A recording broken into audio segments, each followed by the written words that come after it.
Hey there, Fletch from All Things Overlanding here, and today I'm going to be telling you about this new axe that I picked up from a company called Beavercraft.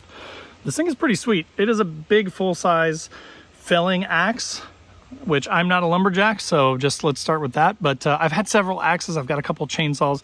I do a lot of dispersed camping. I'm in the Midwest, so we do have a lot of down trees and things like that that we have to process at camp. So I'm a big fan of having an axe as sort of a backup and then also having a chainsaw. That combo usually works out pretty well for processing wood at camp. So again, I wanted to show you this Beavercraft felling axe today, just kind of talk you through the features and stuff. The materials are really nice, high quality materials too. So again, I'm going to talk you through this thing. I'm going to show you all the features of this axe, talk a little bit about dimensions and things. So if you want to learn more about this axe, stay tuned.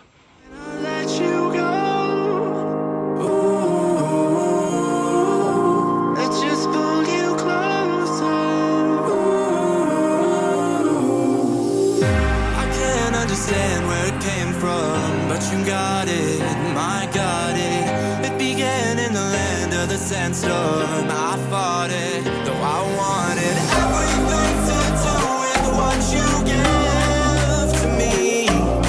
Loosening my grip. All right, guys, so as I mentioned in the intro, today I'm going to be talking about this Beavercraft felling axe. This thing is really slick. The blade is extremely sharp, so be careful if you do pick this up. When you take it out of the sheath, be careful, because I did almost cut my hand earlier on it when I first took it out. All right, so let's start by talking about dimensions. Just the easy stuff. Let's get it out of the way first. All right, so as far as dimensions goes, it's just over 25 inches long, about 25.2 inches long. The blade length is just under 5 inches, like 4.9 inches long. And then the width here is just under 6 inches. So just so you know, those are the dimensions of this axe. The blade itself is made of 1066 high carbon steel.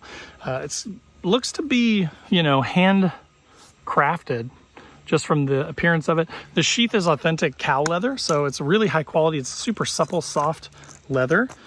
But then as you can see, the blade of it is extremely sharp. But from the looks of it, it is just beautifully crafted. So that is what the head looks like. The handle is an ash wood with linseed oil and wax worked into it to protect it for the long term. So this thing should last for a while and is extremely well made and is made for longevity, which is nice. I like the shape of the handle with this curve at the end and sort of this knob on the end.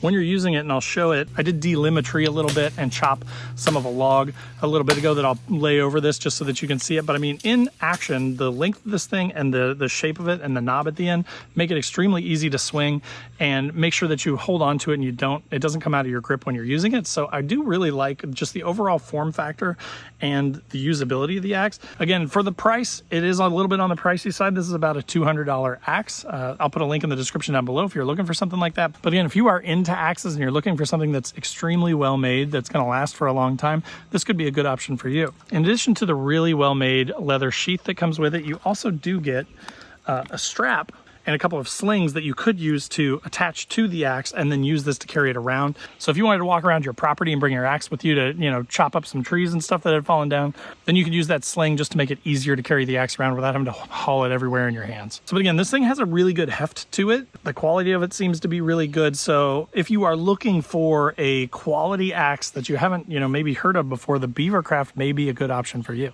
So again, the sheath is just really good quality. Because of that strap, it's going to stay on there. Even if you mount this, say, on the side of your vehicle, maybe with quick fists or things like that, if you're taking it on a trip with you and you want to have it within easy reach, so that if you came across a downed tree or were at camp and wanted to process wood, it's easy to get to. This thing is not going to go anywhere. It's going to hold on to that sheath so that it doesn't fly off. And again, just the overall design and usability of this thing, I've been really impressed with it, swinging it around and using it around camp. It's been really nice to use. It's also got a big flat spot on the back here, so it would make using this as a hammer pretty easy too. So you do have some multiple functions here.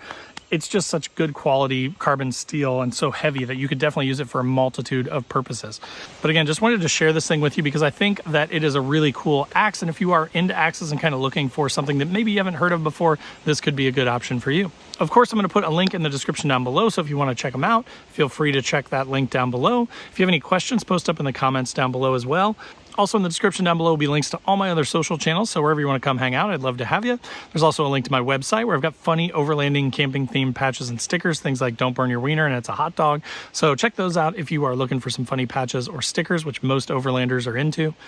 Then there's also a join button below this video. That's just sort of a passive way to support the channel, get you some early access to the videos and podcasts, so there's actually a lot of value in that as well. Then there is a link to my Patreon group where we've got a 24/7 Discord. We chat on there all the time. We do a once a month Zoom call, so there is a ton of awesome value in that as well. And then last but not least, there's the Newbie Overlanders Facebook group, totally free to join. So if you're looking for a place to kind of learn about overlanding, or if you're experienced and you're tired of the big groups where there's a lot of bullying, that may be a good place to check out as well. So again, I hope that was helpful for you, gave you some info on a brand that maybe you haven't heard of. And if it was, click that like button, and we'll see you next time.